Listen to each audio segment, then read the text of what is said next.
Before now, mysteries had never been discussed or uncovered. But now, Contumacious Ant and Atreya are back for a second season. The MO Podcast. Hello and welcome all into the MO Podcast. You're here with me, Contumacious Ant, and as always, my lovely co-host, Atreya.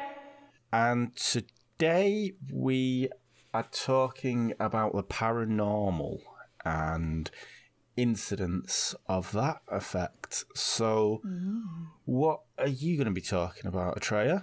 I am going to be talking about the ghost of Eastern Flight 401. Okay, sounds Flighty? ethereal. Yeah. What are you talking about? I'm going to talk about the Rendlesham Forest incident, which has been termed Britain's Roswell. Yes. Yeah. So, I'll start with this if you want. Sure. Yeah. So, Britain's Roswell, which you think, ooh, sounds good. It's not. Basically, the incident took place near over 40 years ago, and it's one of the best examples of UFOs, paranormal, alien encounters, maybe. Yeah. And the only reason that you can actually kind of say that is because it actually happened at an army base. So you've got soldiers that are involved in this, and usually, if it's Bob down the local pub, you just think he's a nutter. But because of it's to do with the army and these people with authority, it does lend a lot of credence to it. Definitely. It took place at RAF Woodbridge, which was in Suffolk, and due to the political atmosphere at the time, the United States Air Force were actually using that base rather than the RAF, the English lot. So it kind of the Americans. This comes from the Americans. That's. I'm just going to put that out there now. Do you think we let them use that base as well because it was shit? Was it one of the crap bases? Yeah, I mean, We were like, meh, it's not good enough for our guys, but we let the Americans use it. exactly. I think it was one of the cheaper ones.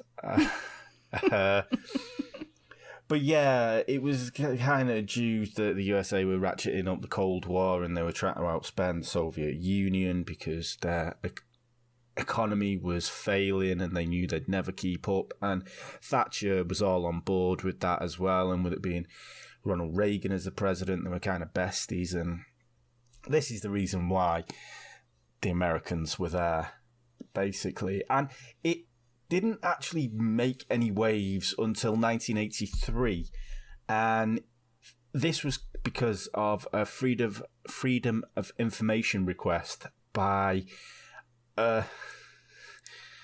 CAUS. They're called CAUS, which is the Citizens Against UFO Secrecy. As if they had to name themselves that. Yeah, Americans again. Love it.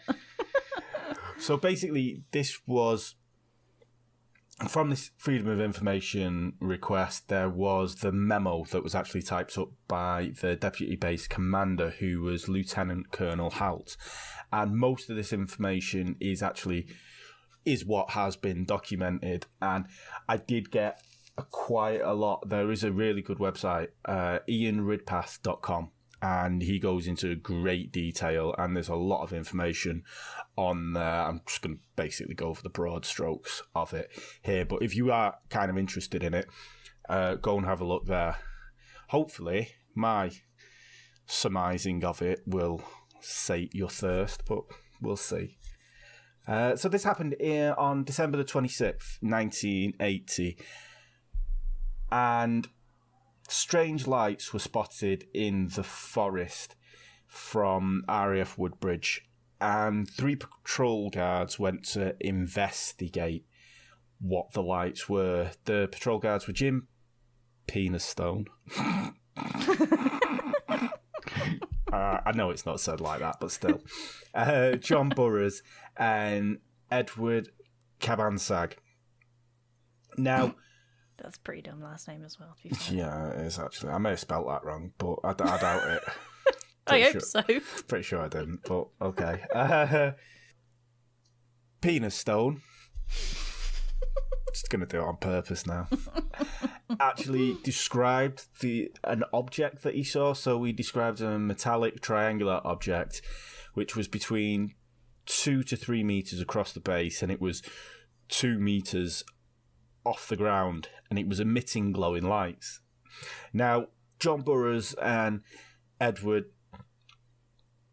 didn't see this. They never actually mentioned. They saw the lights, but they didn't mention the metallic object that was seen, even though they were very rarely. The furthest away they were from each other was about 20 meters. So as they got nearer to the object, it was moving away. It moved away from them, so it always kept a distance, and the closest they got was 50 meters. The light that it was giving off was enough to illuminate the forest. And after about 45 minutes of investigation, after they'd lost sight of this object, they returned back to the base. Now, this was about 3 o'clock in the morning. So the next morning, they went out to investigate, and the police were actually called, and they came to investigate, and they found indentations in the ground where this object was. There was marks on trees at chest height and head height, and the police actually launched an investigation into what actually happened. Now, a couple of days later, 28th of December, Lieutenant Colonel Holt goes to do his own investigation, and he recorded his findings in real time, and he took a Geiger counter with him as well. He is still, up to today, he still thinks that there was a UFO that was covered up. He's adamant about it. While he was walking through a farmer's field to near where this incident happened, his team that he was with had multiple sightings of up to 5 lights. They also heard farm animals making a lot of noise. They sounded like they were scared as they approached the farmhouse. So as the team was approaching the farmhouse, all the animals started to kick off. Oh. This is kind of what happened. He wrote up. The thing is, he didn't write up his findings until January and send them over to the Ministry of Defence. Why? What took him so long? See, there's not really a good enough explanation that I found for why he didn't. Because he went out and he recorded it, so he had everything recorded with him, so he just needed to check back on it. But it wasn't really anything that anyone cared about in the Ministry of Defence or the police. Okay.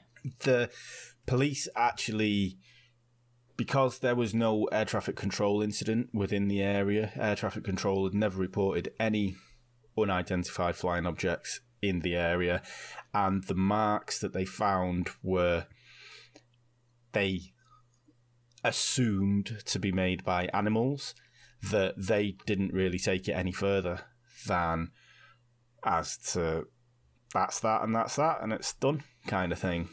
So did he not find anything on the Geiger counter? Was there not like a increase in radiation or anything? There was radiation, but the levels were kind of background, so it was just standard. There was nothing amazing that stood out. And what's funny is the Freedom of Information request, the US Air Force didn't have the actual memo because they threw it out. That's how bothered they were about it. They had to request it from the Ministry of Defence. So they were like, no, nothing happened, so no one's ever going to want to know about this. And then binned it. And then the Ministry of Defence went, well, we'll keep hold of it because, like, nut jobs, isn't there, everywhere? Just in case. Yeah. So you can, it's very, very interesting, but you need to kind of know the geography of the area So you've got two RAF bases about 2 miles apart. One's RAF Bentwaters, which is at the north of the forest, and then 2 miles southwest is RAF Woodbridge, where this incident took place. 5 miles to the east is Orford Ness Lighthouse. The big thing that produces a big light. Yes, that Can shine in a forest. clear, uninterrupted line of sight into the forest. So, fancy that. yeah, this is kind of where it all starts to really, really unravel. Presumably the Americans. How long were they actually based there before they saw these lights? Like, would they be really familiar with the area, or would it be new to them as well? I would have hoped. I didn't get any information on that, but I would have hoped that they would have known that there was a big fuck-off lighthouse. Like, they've not rocked up and this is the first day there.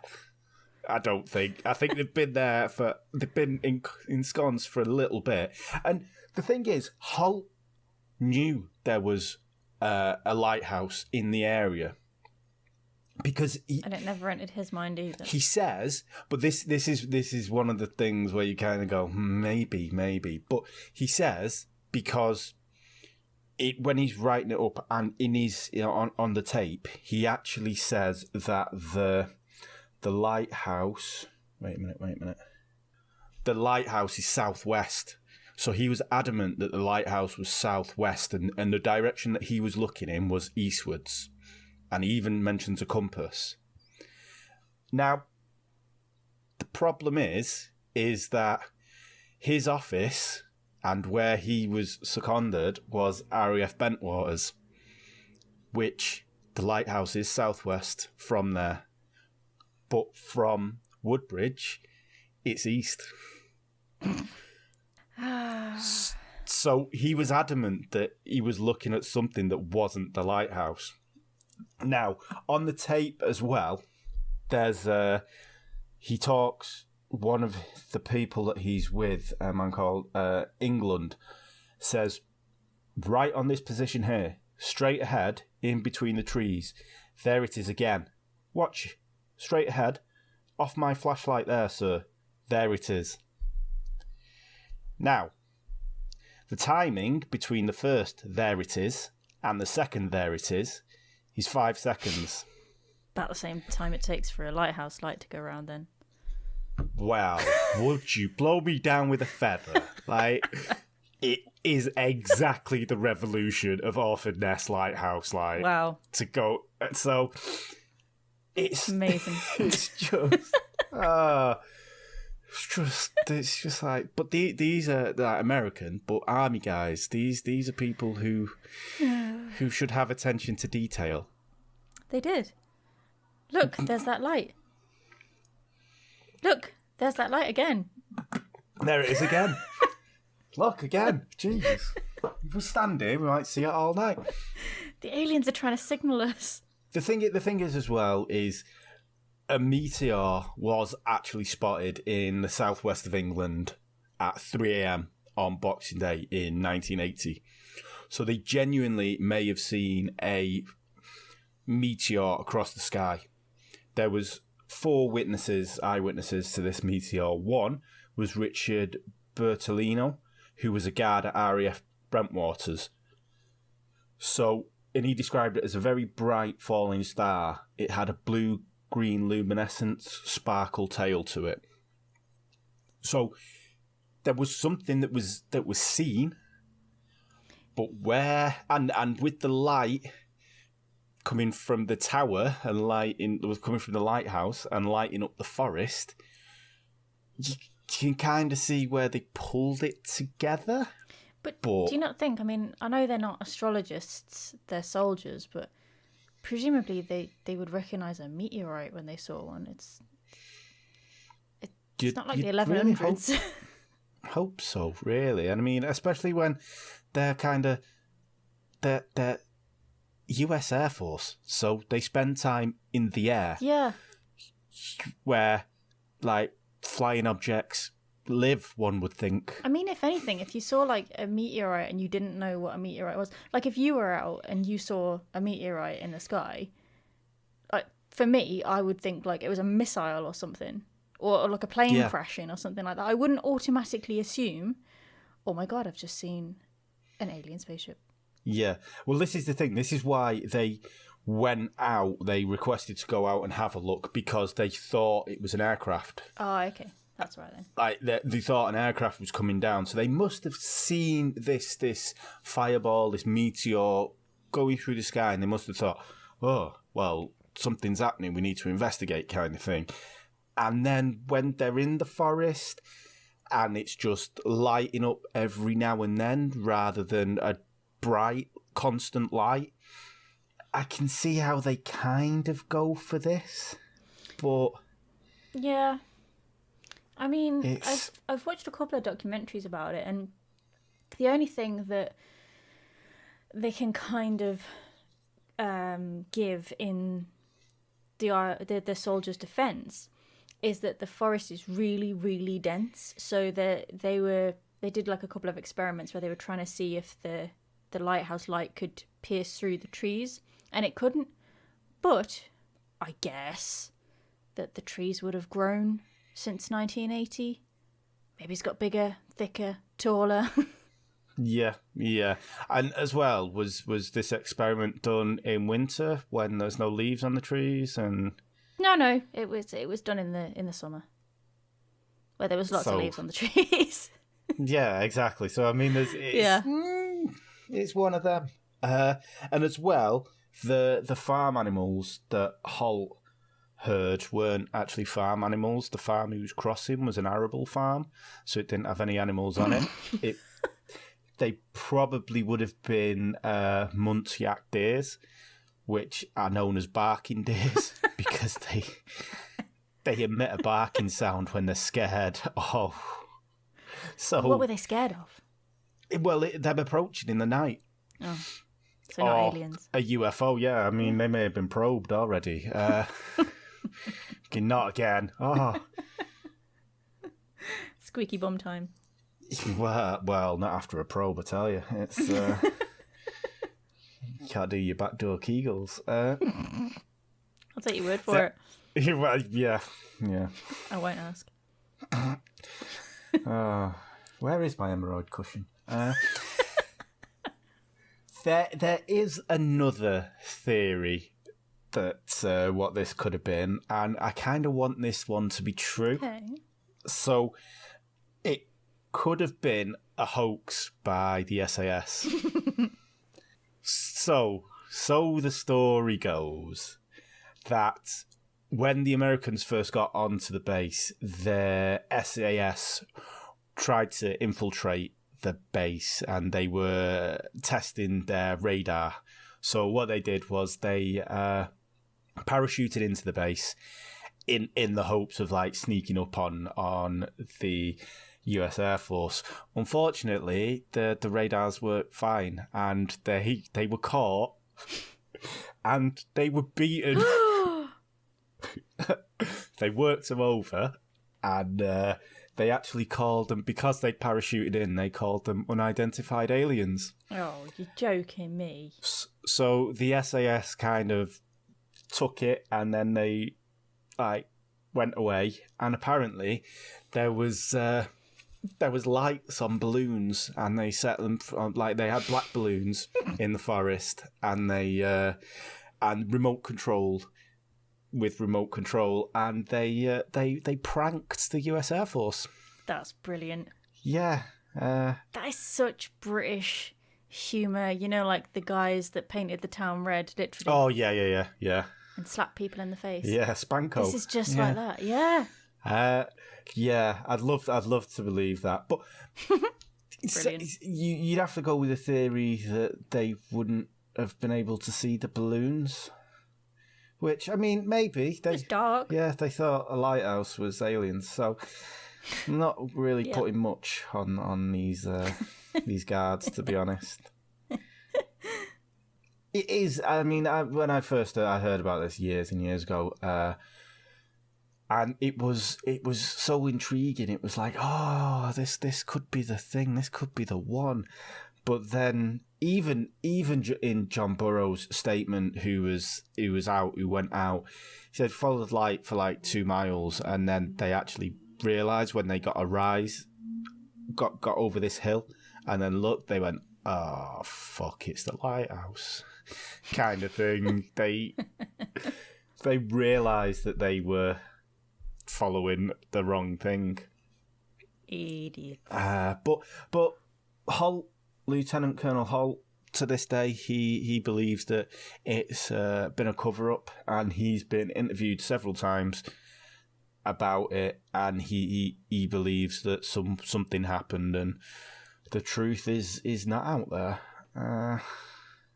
The thing is, though, I guess for him, if it didn't dawn on him at the time that it could be the lighthouse, and it didn't look like the lighthouse, no amount of telling somebody it was the lighthouse is going to change his mind. If it, you know, like when you remember something and then it warps in your memory to fit the story that you've convinced yourself that it is. Yeah. So maybe he firmly does believe that it is what he saw, because in his own mind he has warped it into strange lights, as opposed to there's not one part of his brain that's gone, oh, actually that light that was at that angle and there's that time. Yeah, actually maybe it was the lighthouse. Yeah, I mean the thing is as well is I think in 2007 he went with a film crew to the actual area, and he changed his story about the lighthouse and the location. So at first he was saying the lighthouse was 35 degrees to the left of the farmhouse, whereas it's pretty much just in line. And during the filming of this, they went there in the day, and you could clearly see that it's in line. And he said, oh, maybe then that the light was coming from the left side of the farmhouse rather than from above it, kind of thing. So he kind of changed it to fit with what he... And to be honest with you, I reckon he truly believes that something happened, but... It sounds that way. He was presented with, like, facts and... Not like he got there and went, oh my God, somebody must have moved the lighthouse. Bloody hell, they've done it again. Oh. Bloody hell. Bless him. Yeah. I mean, it's... Yeah, it didn't happen. I'd love to... You just talked yourself out of that one, haven't you? Yeah. I know at the beginning I was like, yeah, this is awesome. Because army people, you've got to believe what they say, aren't you? Otherwise... Yeah. You'd think they'd be able to at least describe stuff in... Yeah. You know, I mean, one of them spells fence, Fense, in his Wow. statement. And I was... And that's not even how they spell it in America. I know exactly. So there's no excuse. There's no excuse. He's just simple. That's all there is to it. Oh dear. I'm gonna have to stop doing these because I keep talking myself out of them. You do. You always sound so into it, and then you debunk it single-handedly. Yeah. I mean, done. Another one solved. Right. Next. Is there any that you haven't managed to debunk yet? No, probably not, actually. It's just the more you look into it and you go, oh, ignorance is bliss, isn't it? I mean, that's the thing. So when you don't know much about something, you think it's great. And then when you start to learn about it, you're like, oh, for God's sake. There's nothing afterwards. That's all there is to it. Throw you in a hole. Wow. And if anybody needs any pick-me-ups, feel free to at Contumacious Ant on Twitter.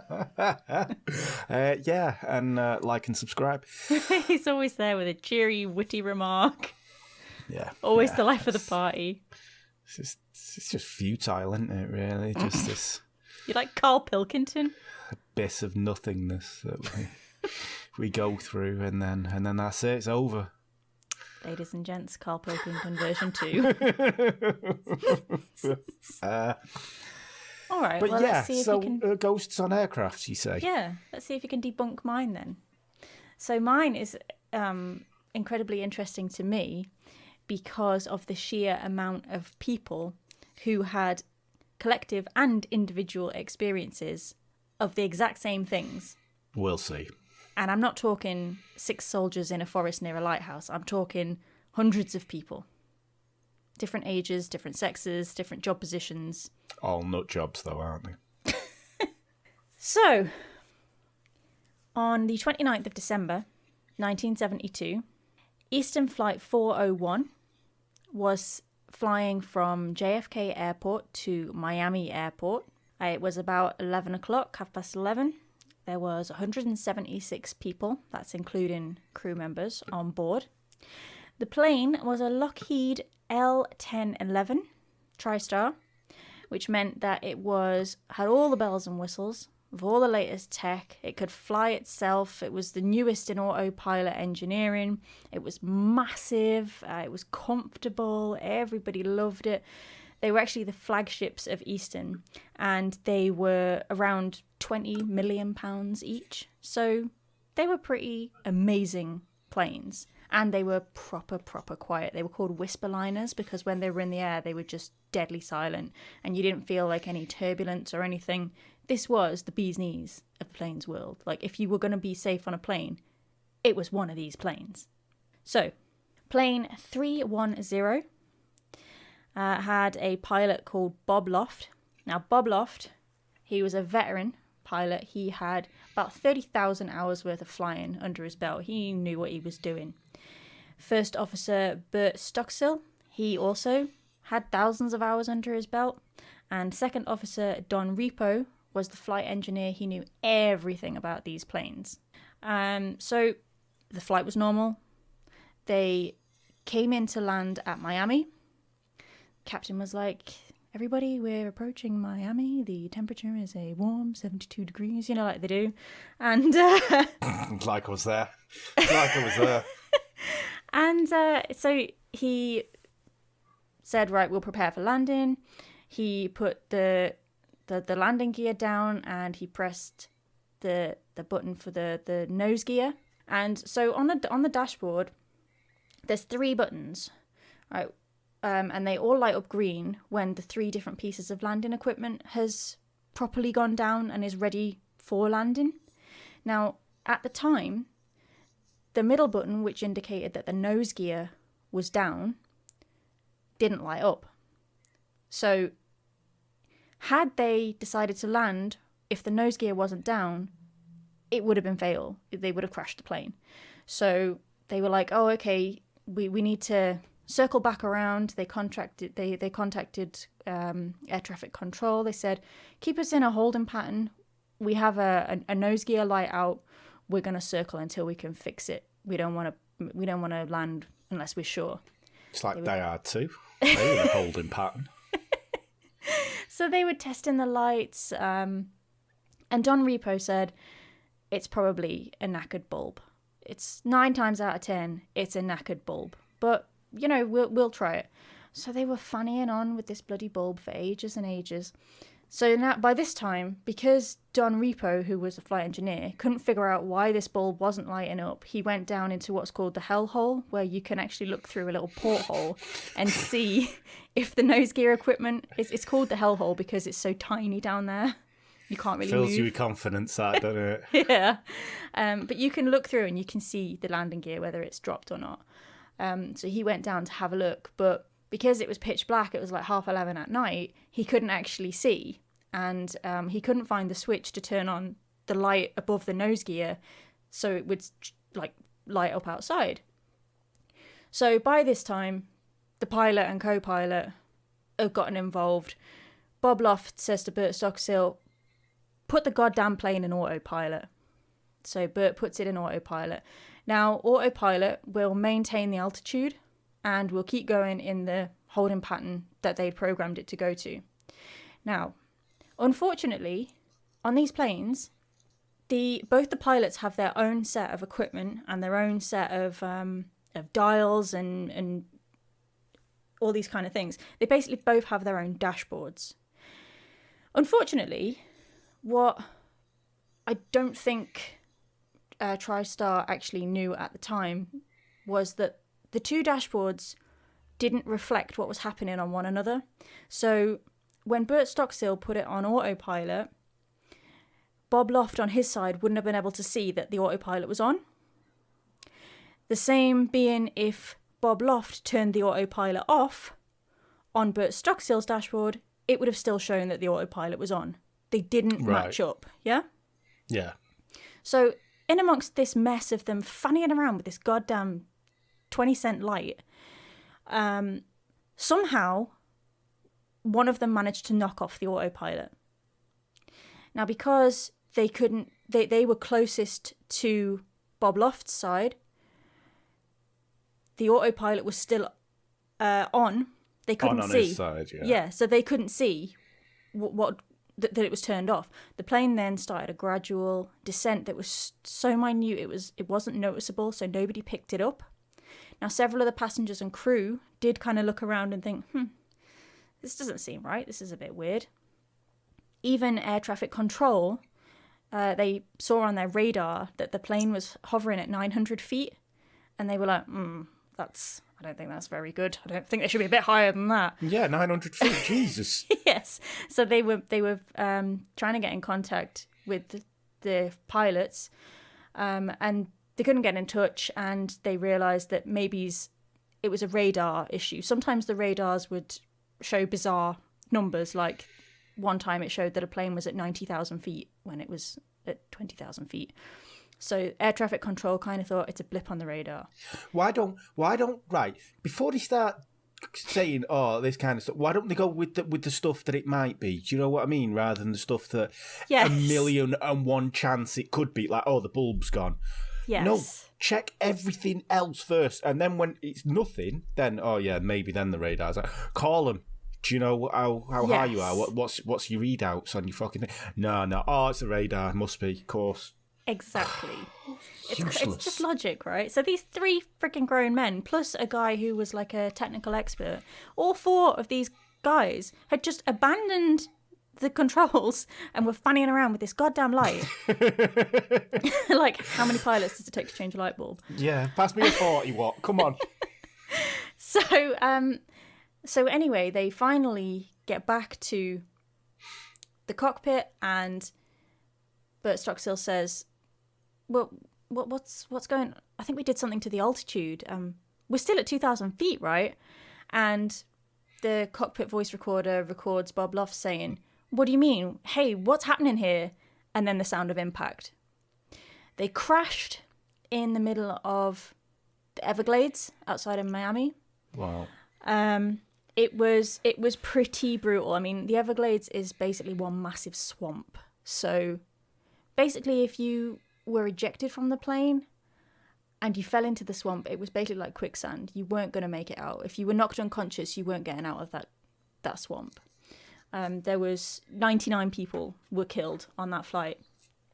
And actually, one interesting fact that I didn't know, that sure sounds a bit morbid now, but I didn't know. Apparently, the force of impact when a plane crashes actually strips people of their clothes and jewellery. So a lot of people, when they've been in a plane crash, are found completely naked. That's how forceful the impact is. It strips your clothes off. Or is it just like, this plane's crashing, right? If anyone wants to jump on this, come on. And it's like last days of Caligula on a plane that's going down. Oh, do you know what? Yeah, maybe. I think all the accident investigators have just come across all these naked people and have gone, well, we know what it is. But what can we tell the press it is? See, none of these passengers, because obviously there was 77 people survived, and they were all interviewed quite extensively, and none of them even saw it coming. It literally, because it was so black outside, it was so dark, the impact was just like that. Several of them don't even remember an impact. They just remember waking up in the Everglades and not knowing how they got there or what had even happened, because the descent was so gradual. It's not like, when you see plane crashes in movies and everyone's, the oxygen masks are falling down and everyone's screaming and there's dinner trays flying everywhere. It was literally unnoticeable. Yeah. It wasn't a crash as such. It was just a descent it was a landing not on a landing strip kind of thing, without anything down. So yeah, but it did rip the plane apart, and it did kill 99 people. So I will say as well that a flight attendant, previously to the flight itself, she wasn't part of the flight crew. She nearly was, but she was part of the, what do you call it? The reserve crew. yeah, Because the original crew were running late and she thought she was going to have to fly. And a couple of days before, she'd said to her friends, I had a vision about a plane crash, and it was around the holidays, and it was a bad one. People died, and her friends were like, is it going to be us? Are we going to be on it? And she says, no, but it was close. And she realised afterwards that was because she was nearly on that flight crew, but the main crew came back in time to, switch over. So about 3 months after, people started having weird experiences on some of the remaining Lockheeds. Now, what had happened was a lot of the parts were still usable. I mean, the main carcass of the plane was screwed, but you had like the ovens that you heat the food up and things like that. right, yeah. They were totally fine. So basically, because there was millions of pounds worth of kit here, they reused the parts and they put them into the other Lockheeds. Is this another James Dean's car? Kinda. Well, They got well, bits everywhere. yeah, basically, but in a good way. Okay. So, the first thing people saw was Bob Loft. Now, there was quite a few crew members and captains had just seen this guy sitting in first class dressed like a captain, and one of the air stewardesses had come over to him and said, excuse me, Captain, are you deadheading, which is flying to the destination that they're going to switch over and fly back. And he didn't respond. And she was like, I'm really sorry, but I need, Rude. You're not on my manifest, and I need to know whether you're jump seating or deadheading. And he still didn't respond. So she called another one of the air stewardesses over. No answer. And by this time they were quite confused. And so this is the two air stewardesses are talking to this man, and they've got the passengers around them who are kind of like, well, this guy's just rude. And then the captain comes out. They go and get the captain, and they say, maybe he'll talk to you. He's clearly not wanting to talk to us. And the captain's like, sir, can you... And he just kind of looks at him, and then he goes, oh my God, it's Bob Loft. And then just like that, in front of everybody, he disappears. The captain just vanishes. Just was there 1 minute, gone the rest. Everybody saw this. And this captain specifically identified this guy as Bob Loft. This happened on quite a few occasions. And it was just like he was an ordinary person. And every time was exactly the same. He just vanished. Now, so he wasn't like a ghost, like ooh, no, like he see-through and no, stuff. he looked like a was solid just... flesh and bone human being. That's what the stewardesses were mistaking him for, a captain, until he just wasn't there anymore. Okay. So eventually, the sightings of Bob Loft kind of started to decrease. But in that time, sightings of Don Repo, who was the second officer, who he died in hospital shortly afterwards, they started to increase massively. Now, Don Repo really loved the Lockheed planes, absolutely loved them. And he was an engineer as well. He did fix things. And so people primarily saw him in the galley area where the food was heated up. And so this air stewardess, she'd gone down to prepare the meals, and she sees this reflection in the oven. And she kind of turns around, and there's nothing there, and she looks back, and there's this man's face in the reflection of the oven. And she's like, I must be going crazy. So she goes up, she gets one of the other stewardesses, she comes down, she looks and she goes, no, I can definitely see it. There's there's a man's face there. So they're completely baffled. They go up and they get one of the engineers, and he comes down, and he looks and he says, I can see it. And then this face says to him, watch out for fire on this plane. And they're like, right, okay, whatever. Turns out 2 of the engines failed. One of them caught fire. And because the crew were kind of looking out for it, they managed to land the plane safely. So they were like, okay, this guy's actually helping us. Another stewardess, she came into the galley and she saw this man in a engineer's outfit fixing one of the ovens. And she didn't think anything of it, just like, it's a broken oven, it's getting fixed. And she goes out and she comes back, and there's this engineer with his toolbox standing at the door, and he's like, right, which oven needs fixing? And she's like, there's another guy just here fixing it. And he was like, no, I'm the engineer, I'm supposed to be here to fix this job. The guy had just vanished. Now, these all seem like kind of one-offs, stewardesses in tight compartments kind of thing. Maybe it's a little bit hysterical. But the thing that did it for me, or one of the things, was the catering was provided by the Marriott. And when the plane was landed, they would load all the food trays into the galley en masse. The entire Marriott catering staff ran out of the plane and refused to go back in because they had seen a man standing in the galley who they just figured was part of the crew, and he disappeared in front of every single one of them at the same time. They all saw him disappear, every single one of the catering staff. Right. Now, obviously, I can't speak for them, but catering staff... Oh, here we go. You know, I mean, they're very rarely sober.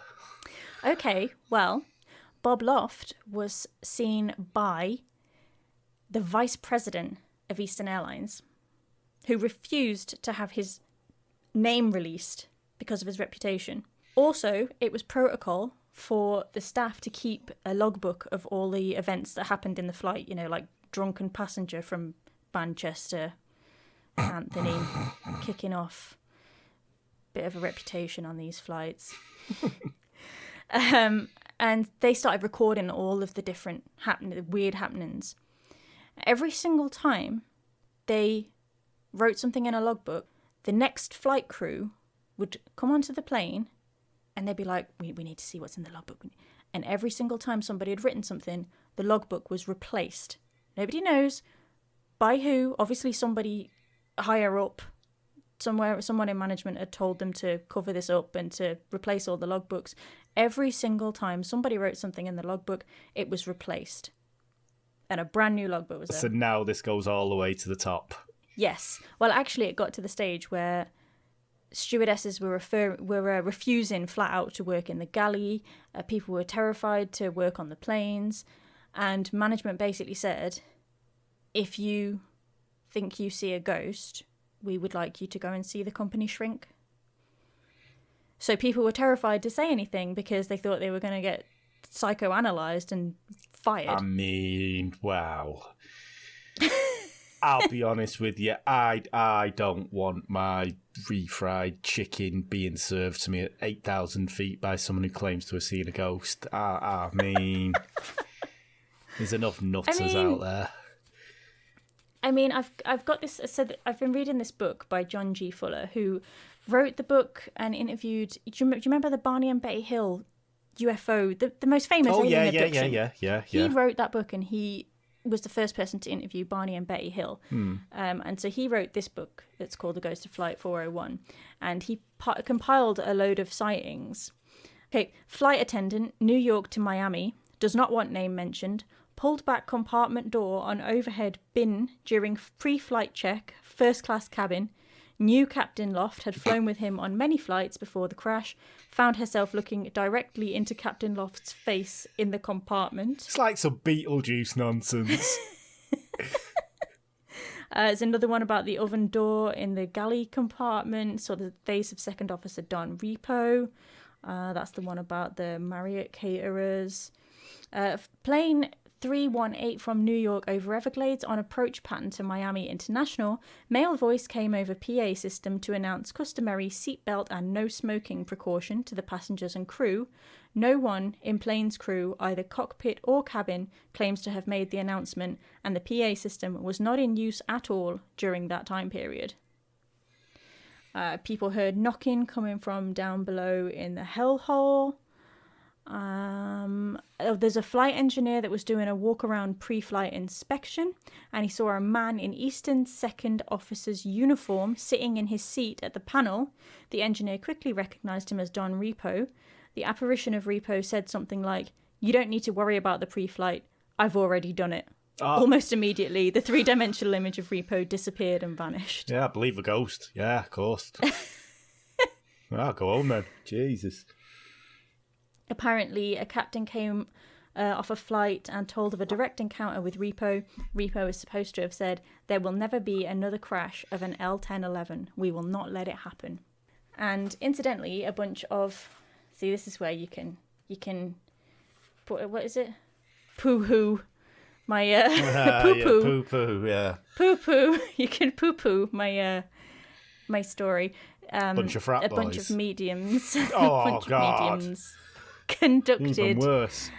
a soul rescue, and the sightings stopped. Of course. That's all they needed. So, what? More information.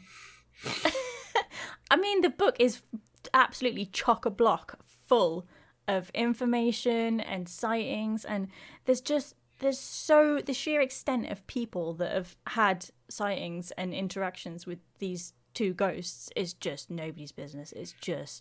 There's just loads. I just read it and I was like, that's why I'm convinced. That's why I'm like, yeah, I'm going to be a ghost when I die. I'm not... Here, we'll get onto that. I'm not going to disagree that people have seen their previous colleagues' faces at certain points, at certain times. But, no, not ghosts. I think they may have just imagined. So, eventually... all of the reused parts from plane 310 were removed from all of the other planes that they were put in. Okay. Every part was taken out and replaced with new. Millions of pounds of kit. Why would management do that? Just to stop a ghost story, when they could just threaten people with the sack. America and they sue litigation. It was the 70s. I mean, you're not helping your case here by saying it was the 70s. I mean, they didn't even have security at the airports. And where would they go? New People York didn't to really Miami? sue in the 70s. They're too busy getting high and having fun. Exactly, and seeing people's faces in ovens. Yeah. I mean, there's a lot of compelling evidence. But, I mean, the mediums may have saved the day. Yeah, that put a dampener on it a bit for me, Yeah. to be fair, as well. Soul rescue. Really? Mm-hmm. But what if he didn't want to be rescued? He clearly felt bad about all those people dying over a fucking light bulb. And clearly he just wanted to, make amends. That is what it boils down to, doesn't it?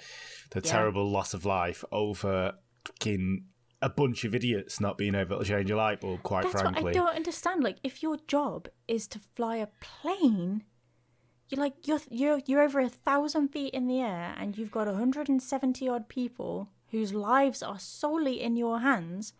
Why is a light bulb suddenly so important to you over flying a plane? I don't understand. I don't, yeah. I mean, they even did this test, right, where you could press a button and it would light up every single light on the dashboard to check if one of the lights was bust, yeah? And the nose gear light didn't light up. So clearly the bulb was out because you've done the test that lights all the lights up to see if they're all working, and that one didn't light up. That means it doesn't work because the bulb's out. Yeah, but imagine just... I mean, but if your nose gear ain't down and you try and land it... Bit rough. Yeah, I know. Surely he could have shone a torch out the porthole window or something. Yeah, what's he doing in the hellhole? What?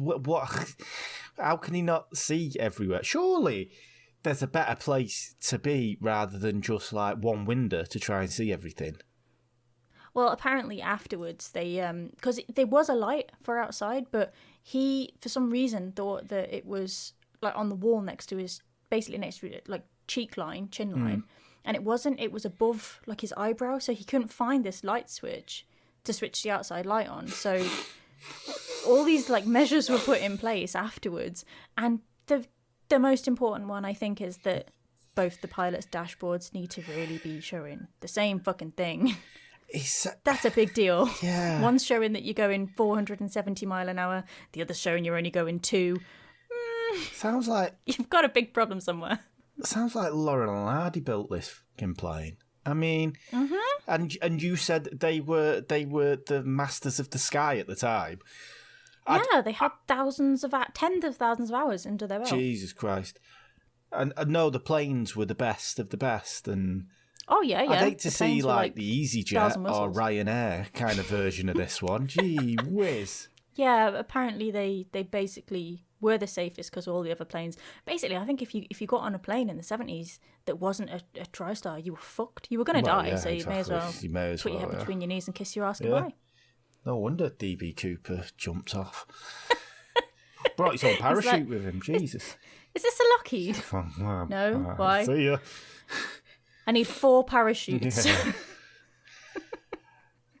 Trust me, the landing gear, it's not going to work.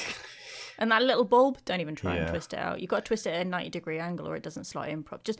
I'm not even going to go down that route. Just get me the fucking parachute. Seen a ghost in the oven. It's not happening. It's not happening. Maybe that's why he jumped. Maybe. Took a wrong turn, thought he was going to the toilet and went down to the galley, saw a ghost and just was like, I've got to get out of here. Maybe. I've got to get out. Maybe he was like, because he's halfway through the flight in it, so maybe he just went up to get a book from his bag, opened the overhead cabin, and there was a captain just curled up in there like, don't trust fire on this plane.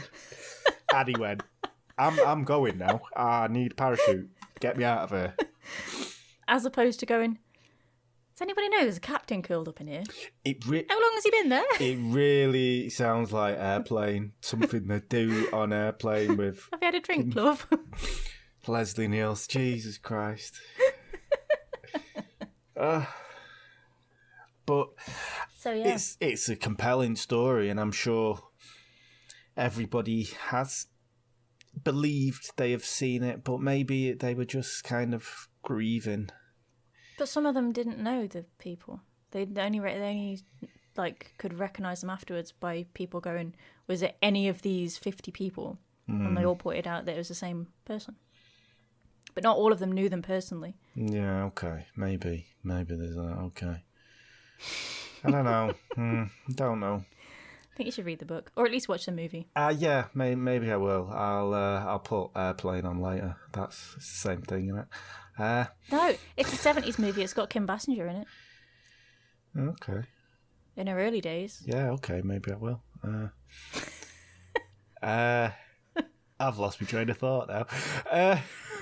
You need to get yourself a new shelf. You may as well just take that shelf out. I know, goddamn. Yeah. So what's next week? So yeah, next week we are doing true crime, I had to think then. What have you chose? I am torn. Now, Okay. I kind of want to do Colton Harris more, which is, it's more shenanigans rather than true crime, and it's quite funny. But Sounds good. did see something yesterday that has kind of piqued my interest, but it's not really crime. It's about war and boats, and I do love a good boat story. But it's hilarious. It's the Second Pacific Baltics. Well, it's basically the Battle of Tsushima Strait, Okay. but it's the build-up of what happened. So Russia and Japan had a war. I didn't know that. Same. Yeah. So and just the build up to it is quite funny. So I'm torn between, it'd be one of them two. I mean, if anyone wants to put in the comments what they want to hear, and like, subscribe, and comment, then yeah, I'll have a think and then try and get back to you. But yeah. Do you have any idea? I do. Ooh. I'm going old school, oldie but goodie. I'm going the Black Dahlia. Classic. Classic. Isn't it, though? Elizabeth Short? Short. Yeah. Mm-hmm. Oof. She was gorgeous till she opened her mouth. She only had about 4 teeth. She would have done well working at my garage. Yeah, I just got there before you did. Yeah. Gonna say, she's probably from Barnsley. Awesome. Well, yeah, I do like the story of the Black Dahlia. Classic. Definitely. And still unsolved. Still, yes. It's modern day Jack the Ripper. Well, not modern day, but more modern day than Jack the Ripper. Indeed. And until next week. Dun dun dun. When we solve another one.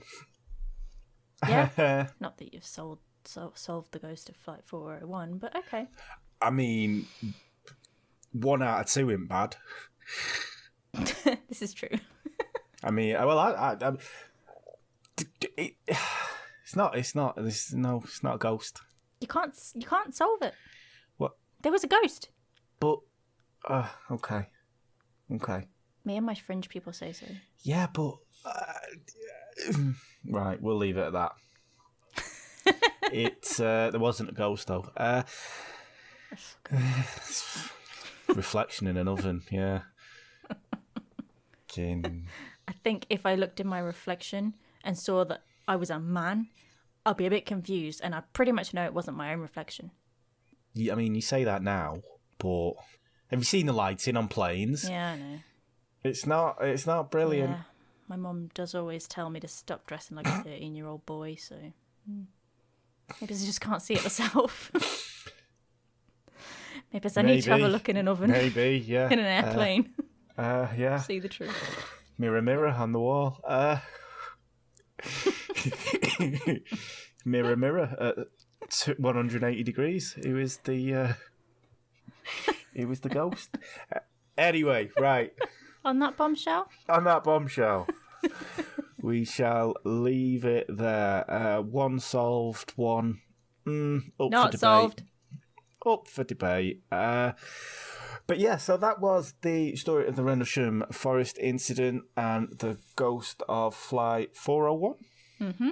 And we shall be back next week. Thank you so much for joining us. I have been Contumacious Anne. And I have been Atreya. And we shall see you next time. The Bye. MO Podcast. The MO Podcast. The MO Podcast.